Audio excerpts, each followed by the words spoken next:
लेकिन फटाफट अंदाज में देखते हैं प्राइम 25।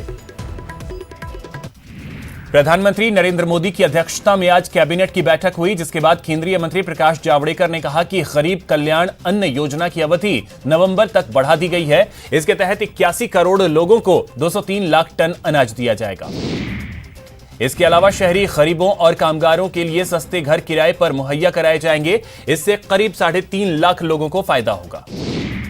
कैबिनेट के फैसले के तहत उज्ज्वला योजना के तहत मिलने वाले 3 सिलेंडरों की अवधि बढ़ा दी गई है, जो जून से बढ़ाकर अब सितंबर तक कर दी गई है। इसमें 13,500 करोड़ रुपए का खर्च आएगा। इसका फायदा 4 करोड़ गरीब महिलाओं को मिलेगा। कैबिनेट ने ईपीएफ शेयरिंग 24% यानी 12% कर्मचारी का और 12% संस्थान का, इसको बढ़ाने की मंजूरी दे दी है। सरकार ने ईपीएफ शेयरिंग 24% अब जून से अगस्त तक बढ़ाने की मंजूरी दी है। इससे 72 लाख से ज्यादा कर्मचारियों को फायदा होगा।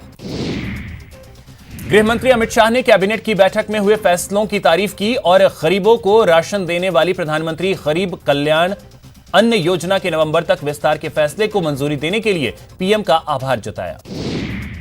केंद्रीय गृह मंत्रालय ने Rajiv Gandhi foundation and charitable और इंदिरा गांधी मेमोरियल ट्रस्ट की जांच के आदेश दिए हैं। होम मिनिस्ट्री ने इसके लिए एक इंटर मिनिस्ट्रियल कमेटी बनाई है। जांच की अगुवाई ईडी के एक स्पेशल डायरेक्टर करेंगे। गांधी परिवार की 3 ट्रस्टों की जांच के लिए बनाई गई समिति के बाद राहुल गांधी के तेवर गर्म हो गए हैं। राहुल गांधी ने ट्वीट कर सीधे पीएम मोदी पर निशाना साधा और कहा कि जो सच के लिए लड़ते हैं उनकी कोई कीमत नहीं होती है और उन्हें धमकाया नहीं जा सकता। राजस्थान में पंचायत चुनाव के चौथे चरण को लेकर सुप्रीम कोर्ट ने प्रदेश को 15 अक्टूबर तक का वक्त दिया है। 26 जिलों में चुनाव होंगे। प्रवर्तन निदेशालय ने पीएनबी घोटाले में आरोपी हीरा कारोबारी नीरव मोदी पर बड़ी कार्रवाई की है। ईडी के मुताबिक आर्थिक अपराध अधिनियम के तहत नीरव मोदी की 300 करोड़ से ज्यादा की संपत्ति जब्त की गई। सुप्रीम कोर्ट ने कहा है कि वो 31 मार्च के बाद बिकने वाले BS4 गाड़ियों के रजिस्ट्रेशन की अनुमति नहीं देगा। सर्वोच्च न्यायालय ने मार्च में लॉकडाउन खत्म होने के बाद 10 दिन तक BS4 गाड़ियों को बेचने की छूट दी थी। पाकिस्तान की जेल में बंद भारतीय नागरिक कुलभूषण जाधव पर पाकिस्तान ने नया दावा किया है, जिसमें कहा गया है कि कुलभूषण जाधव ने अपनी फांसी की सजा के खिलाफ रिव्यू पिटीशन दायर करने से इनकार कर दिया है।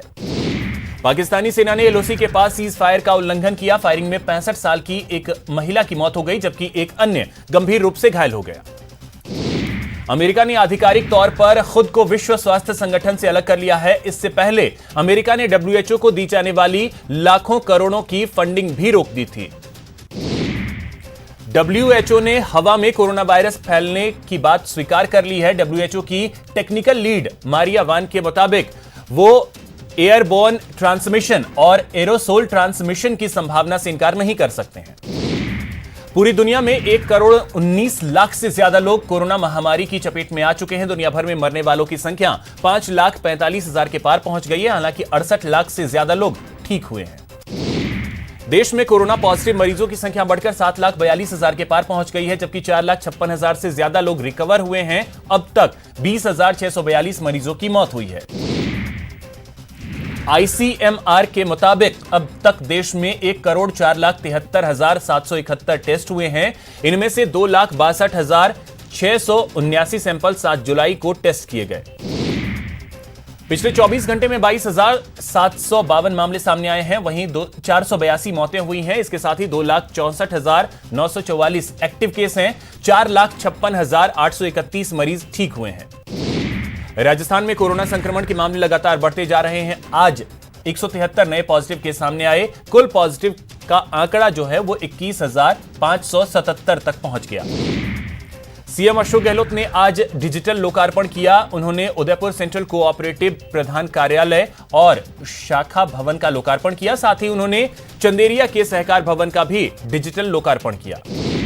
इस दौरान सीएम गहलोत ने कहा कि लॉकडाउन खत्म हुआ है, कोरोना खत्म नहीं हुआ है। सीएम के मुताबिक कोरोना को हराने के लिए हमें जागरूकता अभियान को जारी रखना होगा। सीएम अशोक गहलोत आज राजभवन पहुंचे, जहां उन्होंने राज्यपाल कलराज मिश्र से मुलाकात की। राज्यपाल से सीएम की ये शिष्टाचार मुलाकात थी। फीस को लेकर प्राइवेट स्कूलों ने भी मोर्चा खोल दिया है। शिक्षकों ने जयपुर में प्रदर्शन किया और फीस स्थगन के फैसले को वापस लेने की मांग की। अजमेर में आज निजी स्कूलों की फीस माफी को लेकर कई अभिभावक शिक्षा राज्य मंत्री गोविंद सिंह डोटासरा से मिले। इस दौरान शिक्षा मंत्री ने अभिभावकों की बात सुनी और उनकी समस्याओं को जाना। राजस्थान बोर्ड के 12वीं विज्ञान का रिजल्ट घोषित कर दिया गया है। शिक्षा मंत्री गोविंद सिंह डोटासरा ने परिणाम जारी किया। परीक्षाओं में एक बार फिर लड़कियों ने बाजी मारी है। चलिए अब खबरों को विस्तार से देखते हैं। बात करेंगे 35